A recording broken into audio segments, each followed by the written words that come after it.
방송에서 제공하는 보험 정보는 투자 판단에 대한 조언입니다. 보험, 펀드 등의 가입은 투자자 자신의 판단과 책임에 따라 그 결과가 투자자 본인에게 귀속됨을 양지하시기 바랍니다.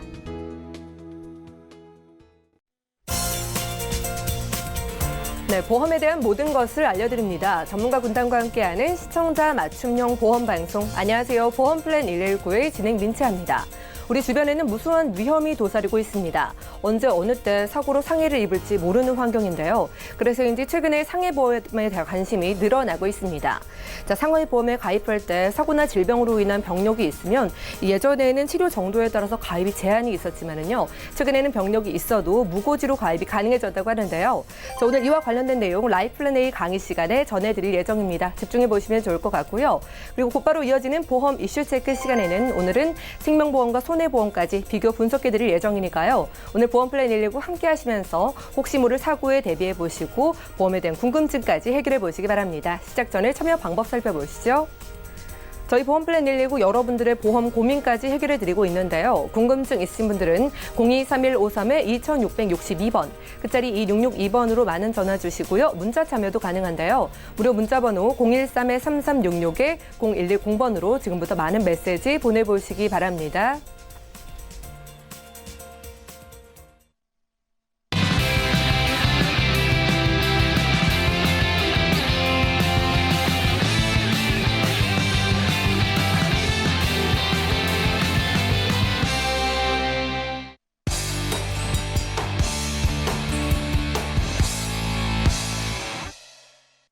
네, 시청자 여러분들의 보험 도우미 보험 플랜 119 시작합니다. 첫 순서는 꼭 필요한 보험 보장 항목을 알기 쉽게 짚어드리는 바로 라이플랜 A 강의 시간인데요. 오늘은 유병력자도 무고지로 간편하게 가입 가능한 상해보험을 소개해드립니다. 김정덕 전문가님 만나보시죠. 네, 오늘은 병력이 있어도 혹은 병력이 없어도 선택이 아닌 필수 보험입니다. 상해보험 꼭 준비를 하셔야 되는데요. 자, 오늘은 그중에서도 병력이 있어도 병력이 기존에 있었던 분들이 어떤 분들이 있었을까요? 내가 디스크 질환이 있다든가 어떤 척추 질환, 척추 관련 질환이 있었을 때는 종합보험을 가입하나 실손보험을 가입할 때 상해 쪽의 담보는 다 들어갈 수가 없었습니다. 그래서 내가 보험을 가입하고 있어도 상해 쪽의 담보가 굉장히 부족하신 분들, 그리고 또 지금 현재 혈압이나 당뇨 이런 만성질환이 있으신 분들, 수술 이력이 있으셨던 분들, 그래서 상해 보험을 준비하지 못하셨던 분들이 무고지라는 거는 이제 직업과 뭐 운전 여부 등을 좀 물어봅니다. 그래서 이런 질환 쪽에 고지를 안 하기 때문에 무고지라고 했고요. 충분히 상해보험 준비하실 수가 있습니다. 자, 내 지인이, 내 동료가 또는 내 부모님이, 내 친척이 내 주변에서 암 진단 받은 분들은 우리가 굉장히 많이 봤어요. 봐왔기 때문에 우리는 암보험 두세 개 정도는 개인적으로 굉장히 준비들을 다 하셨습니다. 그리고 우리가 자, 뇌출혈 진단비보다는 뇌경색도 되는 뇌졸중 진단비가 더 좋다. 그런데 어떻게 뇌졸중보다는 범위가 더 넓은 뇌혈관 진단비가 좋다라고 말씀을 드렸어요. 자, 급성 심근경색보다는 급성 심근경색을 포함한 허혈성 심장 질환의 진단비가 훨씬 좋다. 자, 후유장애도 80% 이상보다는 3%부터 보상이 되는 질병 후유장애 담보 굉장히 좋다라고 우리가 뇌혈관이나 허혈성이나 후유장애 진단비까지 방송에서 누차 좋은 담보에 대해서 말씀을 드렸습니다. 그래서 이렇게 증권을 보다 보면 큰 질병에 대한 준비는 굉장히 잘 돼 있어요. 그러나 우리가 일평생 살아가면서 내 주변에 곳곳에서 도사리고 있는 어떤 우연하고 급격한 사고에 대한 이런 준비는 굉장히 미흡하더라. 그래서 지금은 큰 질병 못지않게 중요한 일상적인 상해 사고에 대한 상해 보험 준비를 어떻게 할 수 있는지 그런 부분에 대해서 함께 알아보도록 하겠습니다. 자, 이거는 간편 상해 보험이죠. 고지가 굉장히 적어요. 질병에 대한 고지가 없습니다. 그래서 간편 상해 보험. 그래서 방금 전에 말씀드렸던 혈압, 당뇨, 고지혈증, 만성질환, 갑상선 기능, 항진, 저하 다 상관이 없습니다. 내가 매일매일 약을 복용하고 있어도 상관이 없어요. 암 진단 받고 현재 정기 검진 받고 치료 중이어도 상관이 없습니다. 그리고 입원 중에 있어도 괜찮습니다. 묻지 않습니다. 입원 중에 계셔도 상관이 없고 내가 어떤 척추 질환으로 지금 치료를 받고 있어도 상관이 없어요. 자, 그러면 무고지 상해보험에서도 제한을 두는 부분은 있겠죠. 자, 눈, 코, 씹는 기능, 신경 기능 장애가 있으신 분들은 담보의 제한이 조금 따릅니다. 그리고 팔, 다리, 척추 손실 변형으로 인해서 어떤 신체적인 장애가 있으신 분들 제한이 조금 따르고, 그다음 빙벽, 암벽, 제트스키 아니면 스쿠버 다이브 뭐 이런 식으로 취미를 가지는 자격증을 소지하신 분들, 요 분들만 아닌 이상은 어떤 질환을 갖고 있어도 보상이 가능합니다. 가입이 가능하시고, 자, 지금은 여름철 휴가도 이제 거의 다 끝나가요. 자, 코앞에 다가오는 게 대명절 추석이 또 앞에 있습니다. 벌초 하시다가 굉장히 많은 사고 일어나고요. 고향길 다녀오시면서도 사고가 굉장히 많이 납니다. 그리고 또 단풍 계절이 또 돌아와요. 단풍놀이 다니시면서도 자잘한 사고부터 큰 사고까지 굉장히 많죠. 그리고 이제 등산, 요즘들 등산 많이 하시잖아요. 나뭇잎 밟고 미끄러져서 짚으면서 뭐 팔목 골절, 다리 골절 되시는 분들 굉장히 많습니다. 그래서 이 내 주변에 일상적으로 이렇게 곳곳에서 도사리고 있는 어떤 위험에 대한 사고 준비, 꼭 준비를 하셔야 된다라고 봅니다. 자, 여기에 대한 보장 내용은 어떤 부분이 있느냐? 여기에 가입한 담보들은 내가 더 증액하거나 줄이거나 하실 수가 있습니다. 다만 뒤에 제가 보험료 계산한 거에 참고하려고 보험 가입한 그런 정도만 제가 넣습니다. 자, 상해 사망 기본적으로 5천만 원 넣는데요. 자, 상해 사망도 우리가 보통 우체국이나 어떤 손해보험에 가입할 때도 이렇게 나는 운전자보험 잘 들어놨어 라고 하시지만 거기 대부분 보면 교통상해 사망 또는 대중교통 이용 중 사망 뭐 이런 부분으로 앞에 말들이 길어요. 이렇게 앞에 말들이 긴 것들은 보장이 제한이 되는 거죠. 상해 사망이라고 하면 질병 사망이 아닌 모든 사고를 다 포함합니다. 급격하고 우연한 외래 사고를 말하는 거겠죠. 상해 사망 들어가고요. 자, 후유장애도 제가 1,000만 원 넣었지만 1억까지도 가입이 가능하십니다. 자, 몇 프로부터? 3%부터. 자, 교통사고를 포함한 모든 상해 후유장애가 다 들어가요. 예, 장애 지급률로 나가겠죠. 자, 입원비도 마찬가지예요. 입원비도 3만 원까지 들어갈 수가 있어요. 어떤 입원비, 상해. 자, 상해, 모든 상해 사고는 다 들어가겠죠. 내가 넘어지든 교통사고가 나든 모든 상해가 다 들어갑니다. 언제부터? 오늘 당일부터. 오늘 입원한 첫날부터 들어갑니다. 그래서 3만 원 들어가고요. 교통입원비는 내가 운전을 하든 탑승하고 있든 탑승을 안 하고 있든 내가 서 있는데 지나가는 차가 나를 쳤든 했을 때 이런 차와 관련된 모든 거는 또 교통사고로 들어가겠죠. 교통사고로 입원하게 되면 똑같이 첫날부터 2만 원입니다. 자, 입원을 했는데 내가 교통사고였다라고 하면 첫날부터 5만 원씩 지급이 돼요. 그죠? 굉장히 큰 입원비죠. 그죠? 상해 수술비. 자, 모든 사고의 상해, 우연한 사고는 다 들어간다 그랬어요. 상해 수술비도 100만 원. 여기도 200만 원까지도 들어갈 수 있습니다. 그래서 상해 수술비 들어갈 수 있고요. 자, 골절 진단비. 뼈에 금만 가도 지급되는 게 가장 자잘에 받을 수 있는 진단비 중에 하나죠. 골절 진단비도 50만 원. 예전에는 내가 증권을 보면 대부분 20만 원 아니면 30만 원 정도밖에 안 돼 있죠. 50만 원까지 들어갑니다. 그리고 이로 인한 5대 골절. 자, 5대 골절은 뭐들일까요? 굉장히 신체 부위에서 중요한 부분이겠죠. 자, 머리, 목, 갈비뼈, 그리고 허리입니다. 요추 주변, 그리고 대퇴부. 이렇게 5가지. 이쪽에 진단이 되면 추가로 더 주는 거겠죠. 여기도 100만 원이지만 여기도 200까지도 들어갑니다. 그래서 5대 골절 진단비 들어가고요. 자, 자동차 사고 부상 치료비라는 담보가 있어요. 자동차 사고 부상 치료비는 내가 운전을 하든 아니면 운전을 안 하든 내가 길을 가다 차에 부딪혔든 모든 게 다 해당이 되는 거겠죠. 자, 3천만 원 한도 내서 부상 등급에 따라 달라집니다. 부상 등급. 최저. 내가 이렇게 접촉사고 나서 병원에 가서 엑스레이 진단을 받아 찍었다. 그러면 최하 14급입니다. 14급. 2주 이하의 진단이 나오겠죠. 그러면 1%.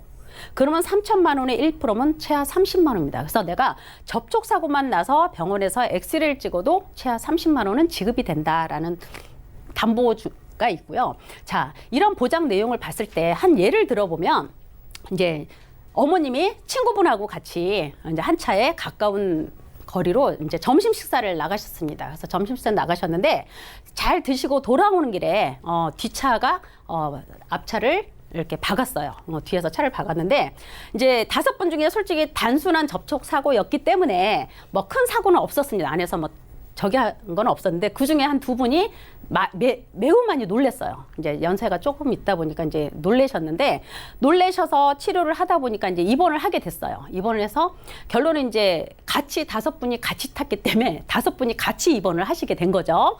같이 입원을 하셨는데 한 3일 정도 이제 입원을 하시고 이런저런 검사하시고 이제 퇴원을 하셨어요. 자, 자동차 사고가 났을 때는 누구나 갖고 있는 실손보험에서는 보상이 되지 않습니다. 그죠? 왜? 퇴원했을 때 가해자 자동차 보험회사에서 병원비를 다 지불을 해줘요. 그래서 실질적으로 병원비가 얼마가 나갔는지도 우리는 잘 모르죠. 그래서 잘 입원해서 검사하고 퇴원을 하셨어요. 근데 이 친구분 중에서 나를 제외한 다른 분들은 본인들이 가입한 상해보험에서 보상을 받았던 겁니다. 근데 나는 보험료도 많이 나가는데 나는 정작 보상받은 보험이 없었어요. 그래서 그 중에 한 분이 이제 서운해가지고 이제 막 자녀분들 불러서 내 보험 좀 봐달라 하셨던 것 같은데, 자, 이분들이 가입한 보험에서 보상받을 수 있었던 담보들은 골절된 것도 없었어요. 그죠? 근데 입원하셨죠. 입원비에서 나갔겠죠. 그죠? 입원비와 상해 입원비 담보를 갖고 계셨겠죠. 그래서 여기서 입원비가 나갔을 거고, 그 다음에 부상치료비 담보를 갖고 계셨겠죠. 그래서 부상치료비에서 아마 3일 입원하고 퇴원하셨으니까 14급 등급을 받았을 것 같아요. 그래서 금액의 크고 작은 거를 떠나서 누구는 보상을 받는데 나는 보상을 못 받으니까 이분이 많이 서운했던 것 같아요. 그래서 이런 걸 한번 문의를 해 오셔서 추가로 이런 상해 보험을 이제 보완해 드린 경우가 있습니다. 자, 요 다음 담보는 자, 화상 진단비. 이런 경우도 굉장히 많아요. 집에서 뭐 라면 끓이다가 잠깐 살짝 엎어서 튈 경우, 이런 경우도 굉장히 많이 보상이 나가는 담보 중에 하나죠. 화상 진단비도 30만 원 들어갑니다. 그리고 깁스도 30만 원 들어가요. 자, 응급실. 이 응급실은 이게 상해 보험임에도 불구하고 상해 질병이 다 됩니다. 그래서 내가 응급실에 가서 응급 환자로 구분이 되면 응급치료비가 5만 원이 나가고, 내가 이제 급체를 했든 어디가 아픈데 병원이 문을 닫았어요. 그래서 응급실을 통해서 들어가죠. 그럼 비응급으로 응급실 비용이 3만 원 나갑니다. 이렇게 나가요. 그리고 상해 질병 80% 이상은 기본 담보입니다. 그래서 같이 1,000만 원 이렇게 들어가요. 그래서 이렇게 준비를 하시면 될 것 같고요. 자, 아까 한 예로 자동차 사고 보상 여부를 한번 알아보겠습니다. 자, 이분도 보행 중이었죠. 보행 중이었는데 똑같이 부딪혀도 어떤 분은 크게 다치고 어떤 분은 살짝 다치고 어떤 분은 아예 멀쩡하신 분도 있어요. 그분은 내 골격이 어떻게 있느냐에 따라 틀리겠죠. 골다공증이 있으신 분들은 뼈가 으스러지시는 거고, 뼈가 튼튼하시는 분은 부딪혀도 아무 이상이 없어요.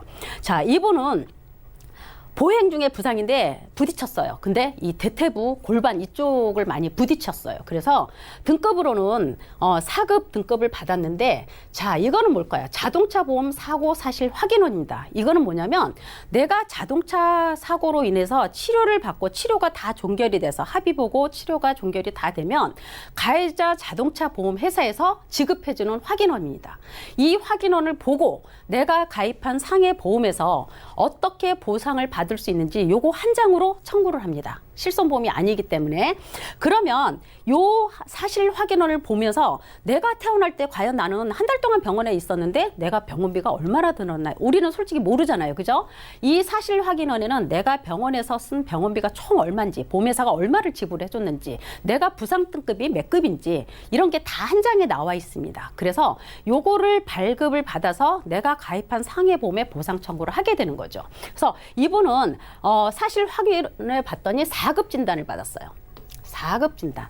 4급 진단 받으셨어요. 이렇게 보시고, 이 사람은 4급 진단을 받았기 때문에 어디서 받았을까요? 자, 4급의 부상치료비 4급의 20%입니다. 그러면 3천만 원의 20%겠죠. 그럼 얼마예요? 600만 원. 그죠? 부상 치료비만 600만 원이 지급이 되는 겁니다. 나의 치료비는 가해자 자동차 보험에서 다 해주는 거고 추가적으로 내가 들어놓은 상해보험에서 추가로 보장을 받는 거겠죠. 그리고 이번은 또 입원을 하셨어요. 그죠? 입원을 하셨어요. 이 골반과 대퇴부 쪽에 큰 골절이 있었기 때문에 일어서서 생활을 하실 수가 없습니다. 그래서 제 기억에 이분이 석 달 이상을 입원을 하셨어요. 그래서 병원을 3군데를 옮겨 다니면서 입원을 하셨습니다. 그래서 이런 분 같은 경우는 첫날 보통 5만 원씩 근 100일에 가까운 입원비도 같이 보상을 받으셨죠. 그리고 골절이 됐으니까 골절 진단비도 충분히 받으셨겠죠. 그래서 교통사고 진단서에 보면 항상 보험회사가 골절 진단비를 지급을 해줄 때는 항상 진단서를 보고 해줍니다. 아까 교통사고 사실 확인은 부상 등급과 치료 비용만 나오죠.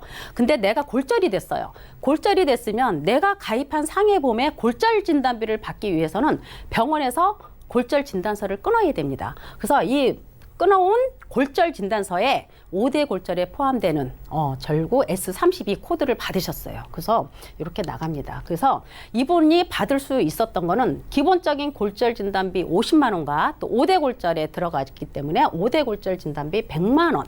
그리고 자동차 부상 치료비에서 아까 4급에 해당이 됐었죠. 600만 원 나갑니다. 그리고 교통사고로 입원해서 첫날부터 5만 원. 그래서 100일 조금 안 되게 입원을 하셨어요. 그래서 470만 원. 굉장히 크죠.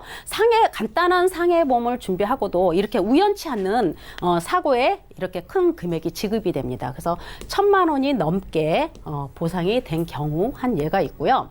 이런 경우는 살짝 부딪혔어도 이렇게 크게 다치는 경우가 이게 올 수가 있어요. 이런 경우가 있고. 또 한 예로는 이렇게 걸어가는 중에, 그죠? 걸어가는 중에 그냥 지나가는 차가 툭 쳤어요. 툭 쳤어. 그래서 크게 다친 건 없어요. 그리고 그냥 가라 했는데 그래도 또 운전하시는 분은 그냥 가게 되면 또 뺑소니로 몰리잖아요. 어떻게든 병원에 가서 엑스레이도 찍고 자기의 할 수 있는 의무를 다 해야 되겠죠. 그래서 그냥 가라 했지만 이제 이 운전자는 가서 가까운 정형외과 가서 엑스레이만이라도 좀 찍자라고 했을 때, 자 거기서 이제 엑스레이 찍고 한 비용은 누가 냈을까요? 그분이 가입한 자동차 보험 회사에서 지급을 했죠. 지급을 하고 나니까 거기서 뭐가 나오냐면 이렇게 지급결에서 사고 사실 확인서에 14급이라고 나옵니다. 그죠? 14급이라고 나와요. 14급 나오면 아까 어떻게 됐어요? 1%. 그죠? 내가 가입한 상해보험의 1%. 그러면 3천만 원의 1%면 30만 원입니다. 그래서 그냥 가서 찍기만 했어도 이렇게 2주 이하의 진단서만 나오면 1% 30만 원이 지급이 됩니다. 그래서 이분은 부상치료비 14급에서 총 30만 원 이렇게 나가요. 그래서 이거는 내가 기존에 들어놓은 큰 질병하고 상관없이, 그리고 교통사고는 실손보험은 이득을 볼 수 없잖아요. 내 주머니에서 나간 돈이 없으면 받을 수가 없는 게 실손보험이잖아요. 그런데 이런 교통사고가 됐든 어떤 사고가 됐을 때 내가 병원에서 입원하게 되면 뭐부터 생각이 나냐면 항상 내가 들어놓은 보험이 뭐가 있지? 내가 들어놓은 보험에서 뭐가 보장이 될까라는 부분이 제일 먼저 이제 궁금해집니다. 그래서 이제 들쳐서 보다 보면 물론 내가 나간 돈은 없는데 뭔가가 추가적으로 내가 들어놓은 보험에서 보상이 나와야 되는데 이 보상이 나오지 않으면 내가 들어놓은 보험이 잘못된 걸까? 다시 들어야 되나? 이거 뭐지? 하고 의문증이 생기게 됩니다. 그래서 이렇게 작은 사고부터 큰 사고에 대한 준비는 일상적인 상해 보험으로 충분히 커버를 하게 되면 더 든든한 보험이 될 것 같아요. 그러면 간편하게 고지해서 가입할 수 있는, 병력이 있어도 가입할 수 있는 이런 상해보험의 담보, 지금까지 앞에 제가 충분히 설명드렸던 그 담보를 모두 넣었을 때 보장보험료는 이렇게 됩니다. 그래서 20년 납에 100세까지 보장을 받으실 수가 있어요. 그래서 이거는 비갱신입니다. 비갱신이고, 그 다음에 우리가 그렇게 알려드렸던 무해지 보험이에요. 무해지 보험이 뭘까요? 자, 납입이 20년 납입니다. 20년 납입인데 내가 10년이든 20년이든 납입 기간 안에 해지를 하면 보험회사는 해지환급금을 주지 않겠다라고 약속을 하는 거죠. 그래서 일반적인 보험료보다 훨씬 저렴하게 준비할 수 있는 보험입니다. 적립 부분을 다 뺐기 때문에. 그래서 이거는 돈만 내고 보장은 100세까지 보시는 거예요. 그래서 기존에 내가 어떤 척추질환, 디스크 질환 이런 상해 쪽의 담보를 못 가지고 계셨던 분들, 그리고 기존에 내가 부상치료비나 어떤 입원비 특약이 굉장히 적게 되셨던 분들, 기존에 가입한 거하고 중복으로 충분히 보장을 받으실 수가 있습니다. 지금 오늘 소개한 그런 담보들은 중복 보장이 가능하세요. 그래서 기존에 내가 너무 작게 들어져 있는 분들은 조금 추가로 보완을 하셔서 저렴하게 이렇게 상해보험으로 하시면 됩니다. 그래서 40세 남성분들로 3만 원대, 3만 3천 원 정도 되겠네요. 이 풀보장 가져가시게 되면 여성분들은 2만 7천 원, 50세 남성분들도 마찬가지예요. 3만 2천 원, 여성분들 2만 8천 원 정도 됩니다. 그리고 60세 되신 분들도 다 2, 3만 원대 준비를 하실 수가 있어요. 그리고 65세, 70세. 그래서 65세, 그러니까 60세 넘어가시는 분들은 아까 골절 진단비가 30만 원이라고 했는데 거기는 이제 골절 진단비가 20만 원으로 조금 내려가요. 그리고 이제 그 입원비도 이제 아까 첫날부터 3만 원, 일상적인 건 3만 원이었는데 그거는 2만 원. 이렇게 내려가면 조금만 내려갑니다. 그래서 60세 이후에 계신 분은 그 부분만 조금 감안을 하시면 이렇게 1만 원대, 2만 원대에서 충분히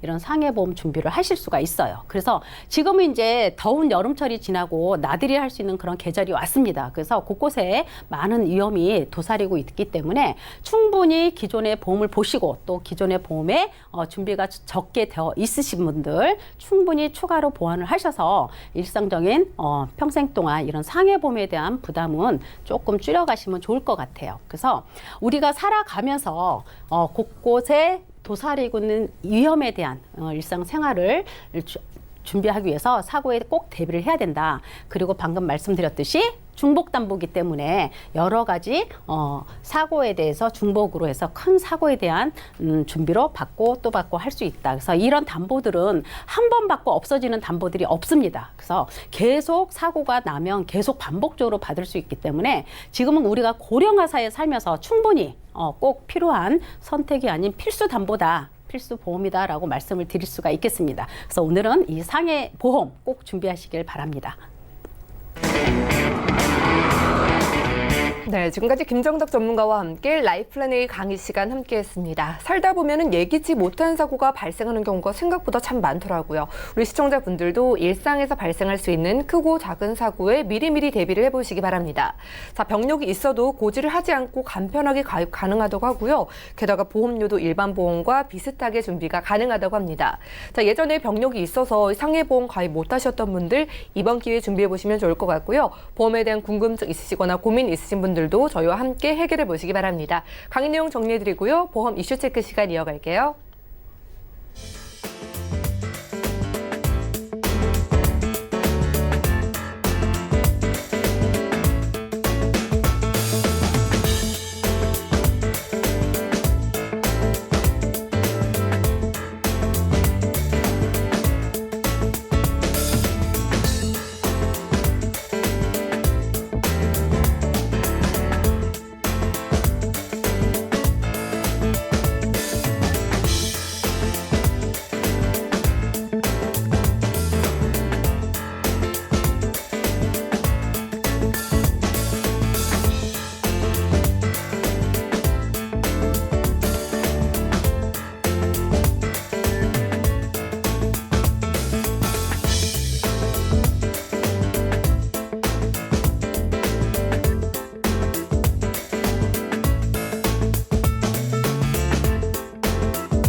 네, 보험 플랜 119 이어지는 순서는 보험 이슈 체크 시간입니다. 자, 오늘의 주제는 생명보험과 손해보험인데요.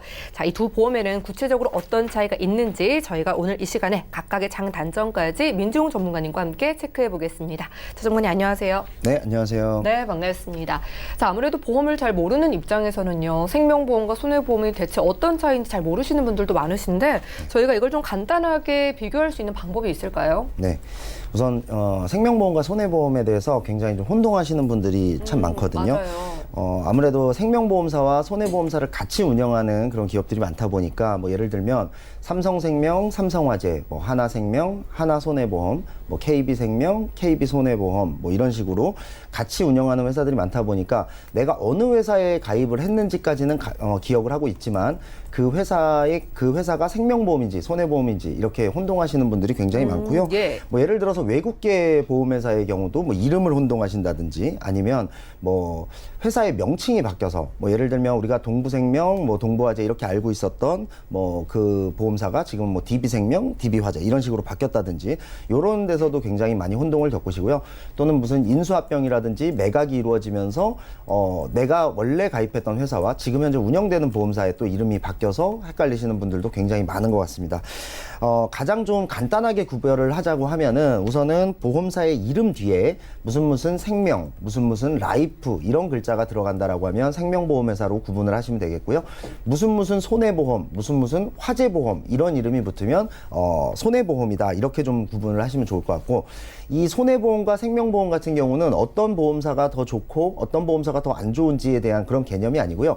각각의 역할과 그 처음 이 보험이 생겼을 때부터 어떤 그 역할이라든지 보장하는 범위의 차이가 있는 것이기 때문에 애초에 이 보험의 역할이 각자 다르다라고 이해를 하시면 더 좋을 것 같고 너무 세부적으로 들어가게 되면 오히려 더 혼동하실 수가 있기 때문에 예. 가장 간단하게 좀 설명을 드려보자면 네. 우선 내 가족들을 위해서 내가 혹시나 불의의 사고로 인해서 내 가족들이 어떤 겪을 일들에 대한 어떤 사망보험금을 준비하시거나 아니면 저축, 연금, 노후 이런 것들을 준비하신다라고 하면 생명보험에 가입을 하시는 것이 유리하고요. 예. 그다음에 내 몸이 아프거나 다치거나 이런 어떤 건강과 관련된 보험을 가입하고 싶으시다면 손해보험, 화재보험 이런 보험에 가입을 하는 것이 훨씬 더 유리하다라고 생각을 하시면 좋을 것 같습니다. 네, 일단 이름을 보고 간편하게 구분을 할 수가 있겠고요. 그리고 역할과 보장 범위가 다르다고 하셨는데 좀 구체적으로 알아볼게요. 아까 건강에 관련해서는 손해보험이 유리하다고 하셨는데 정확하게 어떤 이유로 건강과 관련해서 유리한 걸까요? 네, 우선은 이제 보장 범위에 대한 부분이 손해보험이 이 생명보험보다 좀 넓다고 보시면 되겠는데요. 화면에 나오다시피 암에 대해서 한번 제가 살펴볼게요. 우선 예. 우리가 보험을 가입할 때 가장 많이 걱정하는 것이 사실 암이고요. 그 외에 뇌하고 심장 이렇게 해서 3대 질병이라고 예, 우리가 부르는 맞아요. 것이죠. 그중에 먼저 암을 살펴보면 이것도 화면에서 많이 보셨겠습니다만 예를 들어서 전립선암, 뭐 유방암, 자궁암, 방광암, 대장전망내암 이런 어떤 생식기와 관련된 이런 암들을 소외감, 생식기암이라고 분류를 해서 예. 이 암에 대해서 10%, 20%만 지급을 하게끔 생명보험은 바뀌었고요. 또는 유사암에 대해서도 아직까지 10%에서 20%만 지급하는 보험사가 많은 것이 이제 생명보험이라고 보시면 되겠고 손해보험사 같은 경우는 뭐 일부 회사는 생명보험사와 비슷하게 운영하고 있는 회사도 아직 있습니다만 대부분의 손해보험 회사들은 이 암들에 대해서도 전부 다 100% 지급을 하고 있고요. 더군다나 예. 요즘은 갑상선암에 대해서도 일반암과 똑같이 주는 보험들이 굉장히 많이 늘어났기 때문에 이 암에 대해서도 당연히 100% 다 지급을 하는 그런 보험을 가입하시는 것이 훨씬 유리하다고 볼 수가 있겠고요. 그 다음에도 뇌하고 심장이죠. 보시면 생명보험 같은 경우는 2006년 이후로 뇌출혈만 보장을 하고 있습니다.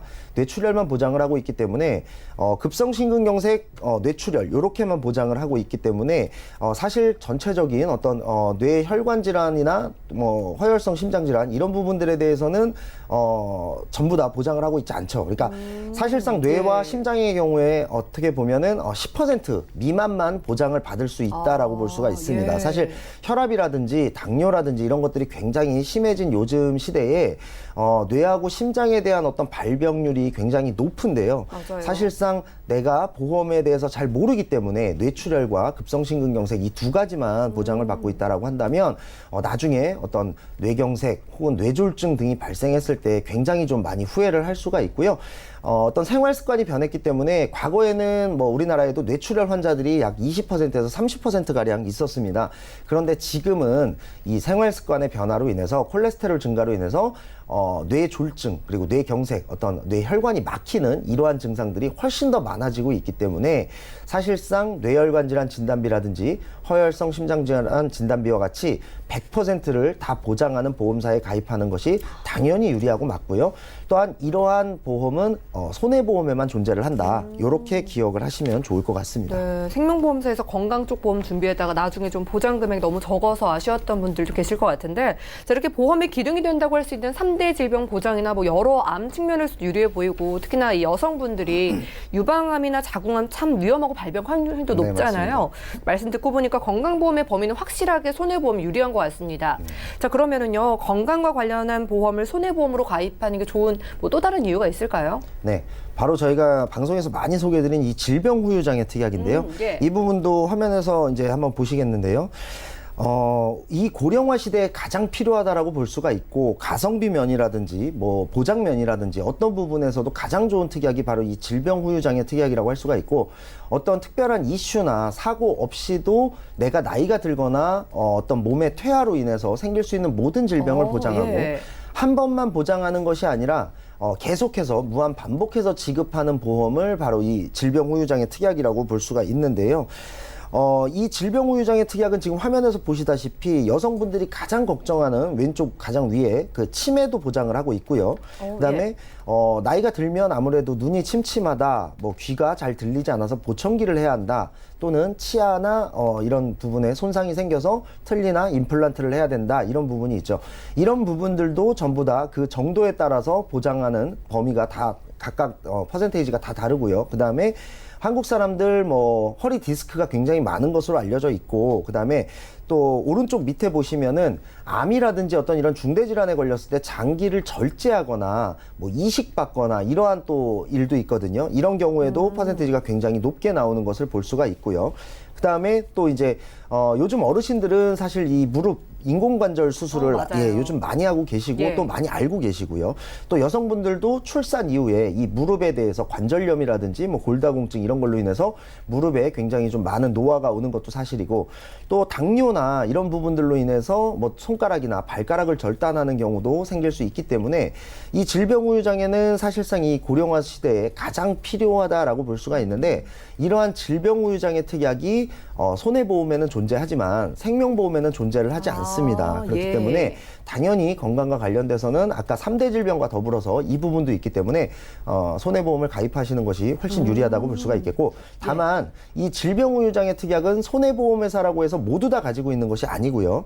또는 질병후유장애 특약이 있기는 있는데 80% 이상이다라고 하면 지금 이 부분과는 관련이 없는 굉장히 큰 정도의 퍼센테이지이기 때문에 그것이 아니라 질병후유장애 80% 미만 혹은 질병후유장애 3에서 100% 이런 이름을 가지고 있는 그 손해보험사를 택해서 보험을 가입하시는 것이 좋다, 이렇게 보시면 좋을 것 같습니다. 보장 범위도 체크를 해야겠네요. 그러니까 네, 나이가 들면서 받을 수 있는 것도 많고 또 받고 또 받을 수 있어서 참 유용한 게 질병후유장애인데, 네, 이게 맞습니다. 손해보험사에만 있는 특약이라는 거잖아요. 네, 자, 그럼 반대로 건강과 관련된 보험을 가입할 때 생명보험에서 유리한 건 없는지 궁금하거든요. 무조건 손해보험에서만 유리할까요? 물론 뭐 그렇지는 않습니다. 예를 들어서 수술비 같은 경우를 본다면 손해보험 같은 경우보다 생명보험이 더 크게 받을 수 있는 그런 어떤 측면도 있고요. 예. 그런데 다만 그 부분 같은 경우는 아주 굉장히 세밀하게 들어가야 되기 때문에 사실상 전체적으로 본다라고 했을 때는 손해보험이 보장 범위가 훨씬 더 넓다. 특히나 뭐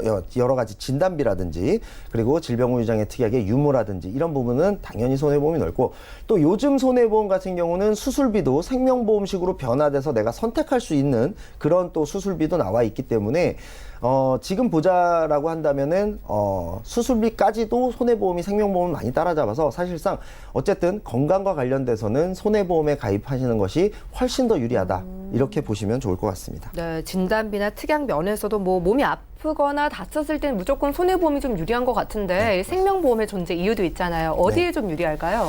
우선은 당연히 생명보험은 이름에서도 알 수 있으시다시피 사망보험금을 가장 먼저 첫 번째로 볼 수가 있을 것 같아요. 이것도 좀 화면에서 한번 보시겠는데요. 이 사망보험금은 물론 손해보험에도 있습니다. 손해보험에도 있지만 손해보험에 있는 사망보험금의 경우는 사각지대가 존재를 하죠. 예를 들어서 손해보험의 사망보험금은 저 화면에서 보시는 것 중에 상해사망 그리고 질병사망 이 두 가지로만 존재를 합니다. 그런데 상해사망은 다쳐서 사망했을 때 사망보험금을 지급하는 것이고요. 질병사망 같은 경우는 아파서 사망했을 때를 얘기하시는 건데요.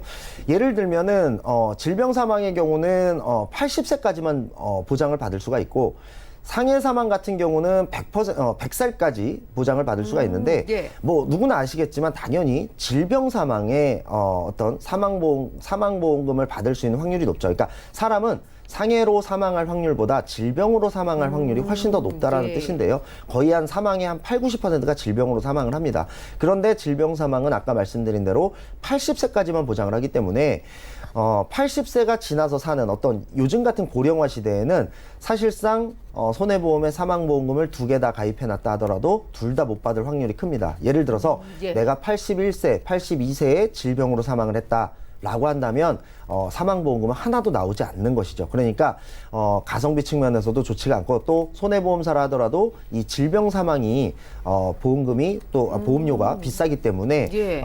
사망보험금은 사각지대가 손해보험에서는 존재를 한다 이렇게 보시면 되겠고 예. 생명보험에 있는 사망보험 같은 경우는 세 가지 종류가 있습니다. 예를 들면 언제 어디서 어떻게 사망을 해도 나오는 일반 사망 즉 우리가 보통 알 수 있는 종신보험의 주계약을 얘기를 하고요.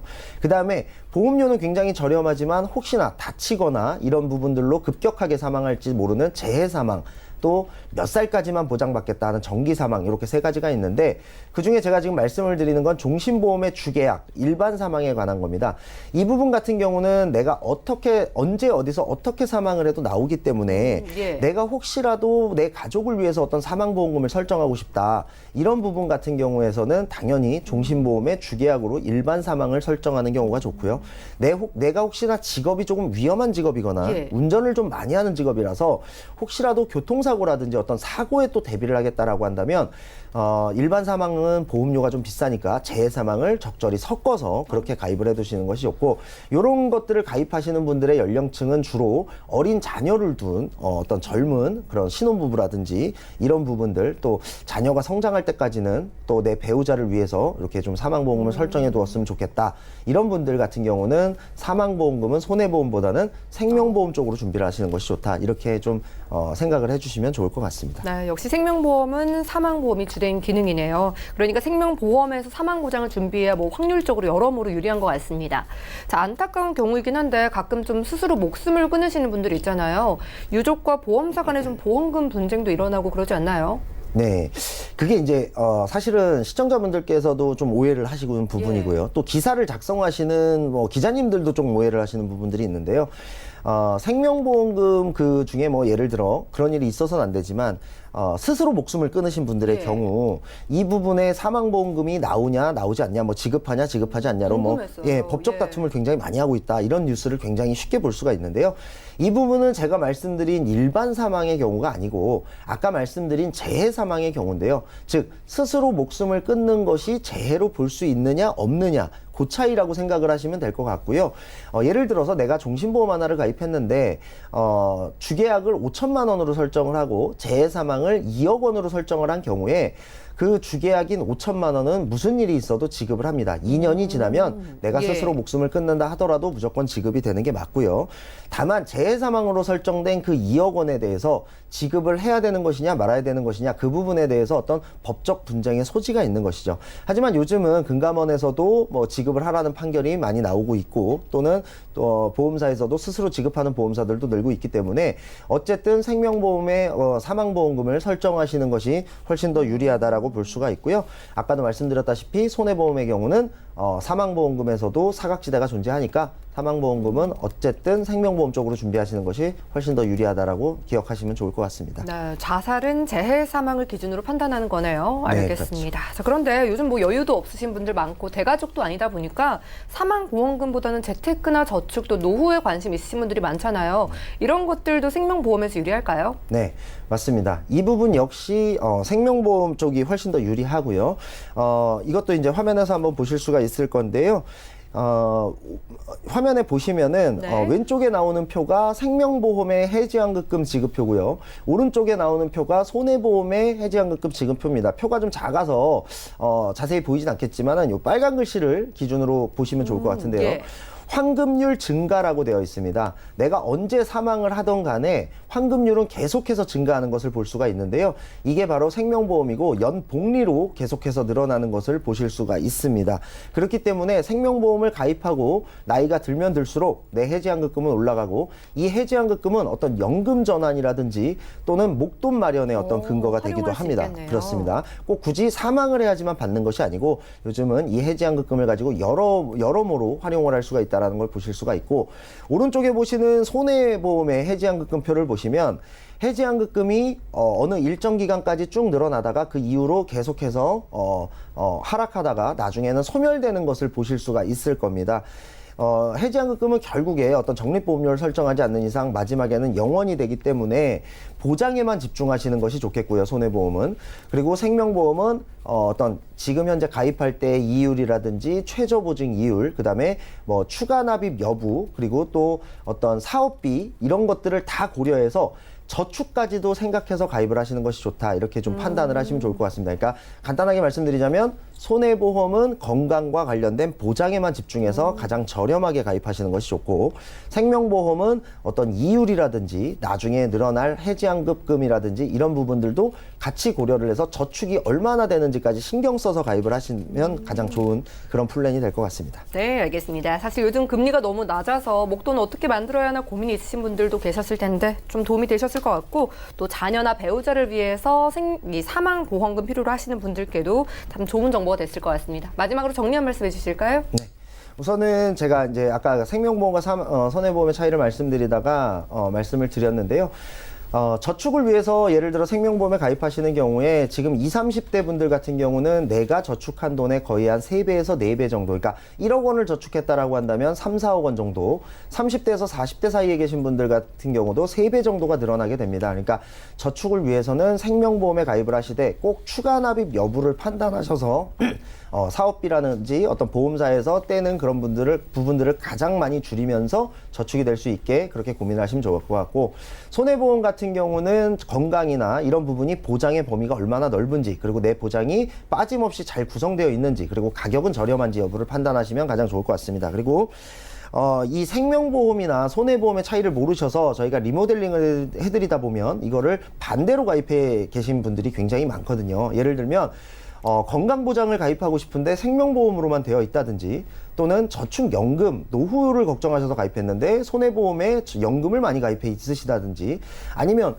한쪽 보험사에만 전부 다 가입을 해 있으시다든지 또는 내 보험이 많긴 한데 모두 다 갱신형이라든지 이런 분들이 굉장히 많습니다. 이런 부분들은 지금은 잘 모르지만 시간이 지날수록 굉장히 많은 손해를 보고 있다는 것을 깨달으실 수가 있고 혹은 그 사이에 건강이 나빠진다라든지 이런 부분들이 생기게 되면 굉장히 좀 많은 큰 곤란과 낭패를 겪으실 수가 있기 때문에 혹시라도 지금 현재 내 보험이 어떻게 되는지 모른다면은 리모델링을 꼭 한번 받아보시는 것이 좋겠고요.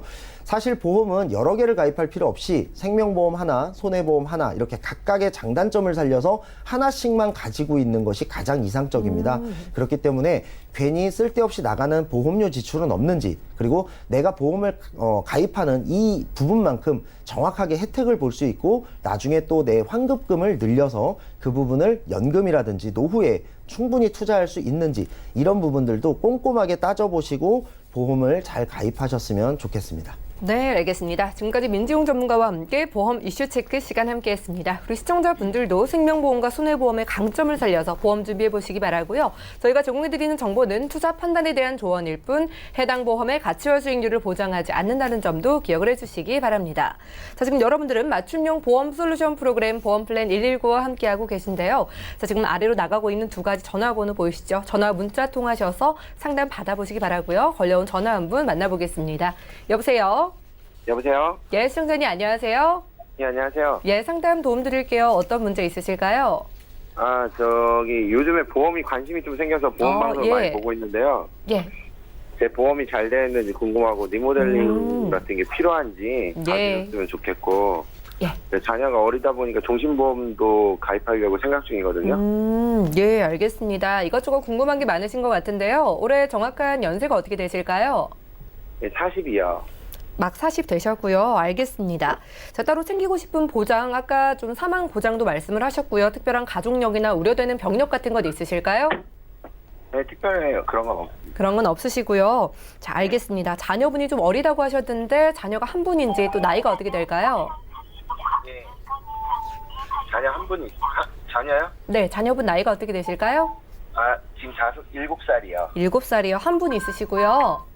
예. 예, 알겠습니다. 그럼 저희가 이것저것 챙길 수 있도록 민지용 전문가님께 도움을 요청해 보겠습니다. 잠시만 기다려 주세요. 네, 시청자님 증권 확인부터 해보겠습니다. 자, 올해 40대신 남성분의 증권입니다. 한화손해보험, 한아름 종합보험 준비해 주셨고요. 삼성화재, 새시대 건강파트너 보험, 그리고 롯데손해보험 평생 등등 건강보험까지 모두 100세 만기고요. 건강보험은 15년 갱신 상품으로 보입니다. 월 납입되고 있는 보험료 38만 원 정도인데요. 문의사항 확인해 보시죠. 자, 지금 건강하신 40대 남성분이십니다. 지금 종신보험 가입을 특히 고려 중이라고 하시고요. 자녀분이 7살이라고 하시네요. 전반적으로 어떤 리모델링이 필요할지 민지용 전문가님 도움 주시죠. 네, 시청자님 안녕하세요. 네, 안녕하세요. 네. 지금도 좀 보험료를 많이 내고 계신데 혹시 좀 부담은 없으신가요? 뭐, 그렇게 조금 뭐 부담스럽긴 하지만은 뭐 괜찮을 정도인 것 같습니다. 네. 여기에 또 이제 종신보험까지 가입을 하신다라고 하면은 굉장히 좀 많이 부담이 될 텐데요. 우선 지금 저희한테 보내주신 증권을 좀 한번 보면은 네. 지금 총 금액은 거의 40만 원 가까이 내고 계시고요. 그다음에 지금 보험료는 굉장히 높은데 사실상 보장을 이렇게 자세히 보진 않으셨을 거예요. 맞나요? 예, 기억이 잘 안 나서. 네, 지금 보시면 지금 한아름 종합보험과 새시대 건강파트너보험 이 두 보험에 적립보험료가 굉장히 많이 구성이 되어 있으세요. 그러니까 지금 보험료는 40만 원 가까이 내는데 이 두 개 보험에 있는 적립보험료만 합쳐도 약 17만 원 정도의 적립보험료가 설정돼 있거든요. 그러니까 쉽게 생각하시면은 38만 5천 원을 내고 있지만 17만 원은 적립이 되고 있고 나머지 한 20만 원 초반대만 보장이 구성되어 있기 때문에 지금 시청자님이 생각하시는 것만큼의 보장은 잘 되어 있지 않다라고 보시면 될 것 같아요. 이 부분 혹시 알고 계신가요? 뭐 그냥 그때 당시에 뭐 저축 개념이라고 생각했는데 예. 네. 잘 모르겠습니다. 혹시 방금 전에 방송을 보셨다면은 손해보험에 이렇게 적립을 해서 저축을 하는 거는 이자가 많이 늘어나질 않고요. 그다음에 생명보험에 아까 종신보험도 고려하고 있다고 했으니까 그 부분 제가 조금 이따 설명해 드리겠지만 종신보험에 어떤 저축을 하시는 것이 훨씬 더 유리하다고 보시면 되겠는데 우선 한아름 종합보험 같은 경우는 지금 8만 원 정도의 적립보험료가 돼 있고 나머지는 대신에 어떤 갱신형이라든지 이런 부분은 실비를 제외하면 눈에 띄지 않아요. 그러니까 이 한아름 종합보험에서는 적립보험료만 삭제를 하시면 될 것 같고요. 그 다음에 이 삼성화재의 새시대 건강파트너보험을 보자면 지금 시청자님 그 3년 갱신형 특약이 굉장히 많은데 혹시 알고 계신가요? 아니, 그건 잘 몰랐어요. 아, 그러세요? 이 3년 갱신형이 굉장히 많기 때문에 이 부분은 시청자님께서 지금부터 만약에 90세까지 사신다라고만 가정을 해도 약 한 15번 정도의 갱신이 돼요. 그러니까 지금도 보험료가 비싼데 굉장히 시청자님이 연세가 드실수록 굉장히 보험료가 많이 올라간다라고 생각하시면 될 것 같고 특히나 비싼 특약들의 갱신이 많이 섞여 있기 때문에 이 부분 또한 좀 고려를 해보시는 게 좋을 것 같고요. 그다음에 롯데손해보험에는 암에 대해서만 굉장히 많이 구성이 되어 있는데 이 부분도 또 15년 갱신이에요. 그러니까 최소한 또 3-4번 갱신을 해야 되기 때문에 앞으로 가자라고 한다면 계속해서 갱신되는 위험성을 또 안고 계세요. 혹시 지금 어디 아프시거나 뭐 건강에 문제가 있으신 부분이 있을까요? 아직까지 뭐 진단받거나 뭐 발견된 건 없어요. 예, 그러시다라고 한다면 당연히 더 지금 젊기 때문에 당연히 갱신형을 가입할 필요가 전혀 없고요. 이 부분 같은 경우 제가 지금 간단하게만 설명을 드린다고 한다면 갱신형 특약들 다 삭제하시고 그다음에 정리를 하시고 적립보험료를 다 줄이신 다음에 요즘 나와 있는 무해지 보험으로 가입을 하신다고 하면 처음 가입하셨을 때보다 훨씬 더 저렴하게 가입할 수 있고 지금 가입되어 있는 보험에는 뭐 질병우유장애라든지 뇌혈관 질환 진단비 이런 부분들이 없거나 굉장히 적어요. 이런 부분들을 좀 충분히 포함해서 가입을 하시면 보장보험료를 굉장히 많이 줄이실 수가 있고 그 남은 금액을 가지고 종신보험을 가입하시되 추가 납입 기능을 꼭 활용하셔서 가입을 하신다라고 하면은 나중에 어떤 저축도 굉장히 좀 많이 활용하실 수가 있을 겁니다. 지금 저희가 시간이 많지 않기 때문에 제가 요 간단한 어떤 뼈대 정도만 말씀을 드리고 나머지는 제가 요 방송 이후에 따로 전화를 한번 드려서 자세하게 좀 설명을 해드리도록 하겠습니다. 아, 예. 네, 시청자님. 자, 가지고 계신 보험료, 적립보험료가 17만 원이나 됐어요. 그래서 이런 부분들을 삭제를 하면서 이 삼성화재와 롯데 손해보험은 정리를 하시고요. 이렇게 저축 목적으로 손해보험에서 준비하는 건 좀 별로거든요. 그렇기 때문에 이런 부분들을 정리를 하시고 손해보험사의 통합보험 그리고 종신보험 생각하셨잖아요. 자, 여기서 추가 납입 기능을 활용하시면 좀 더 좋게 가져가실 수 있을 것 같습니다. 생각해 보세요. 예, 고맙습니다. 네, 감사합니다. 전화 연결 만나봤고요. 여러분들 보내주신 문자도 하나 확인해보죠. 자, 휴대전화 뒷번호 8488님께서 보내주신 메시지입니다. 얼마 전에 암보험에 가입을 했는데 전에 병원에 다녔던 게 생각났어요. 해지를 하고 다시 가입하는 게 좋을까요? 자, 김덕덕 전문가님, 이렇게 나중에 생각이 났을 때 이럴 때는 어떻게 해야 될까요? 글쎄요, 이렇게 가입한 후고지를 하시면 됩니다. 내가 이러이러한 질병이 있었다라고 후고지를 하시면 되는데 여성분이나 남성분, 뭐 갑상선 기능이나 유방 자궁 이런 쪽에 진단을 받았다면 아마 부담보가 떨어질 확률이 높아요. 그래서 일단은 후고지를 한번 해보시고 만약에 부담보가 떨어졌다 그러면 요즘은 질환이 있어도 간편함이라고 해서 부담보 없이 가입할 수 있는 할증보험료 없이 가입할 수 있는 보험이 있습니다. 그쪽에 의뢰를 하시면 괜찮을 것 같습니다. 네, 일단 후고지를 해보시고요. 만약에 부담보가 잡힌다면 부담보가 잡히지 않는 보험으로 준비해보시면 좋을 것 같네요. 저희가 오늘 준비한 내용은 여기까지고요. 저희가 제공해드리는 정보는 투자 판단에 대한 조언일 뿐 해당 보험의 가치와 수익률을 보장하지 않는다는 점도 기억을 해주시기 바랍니다. 저희 보험플랜 119 더욱더 유용한 정보로 돌아올게요. 시청해주신 여러분 고맙습니다.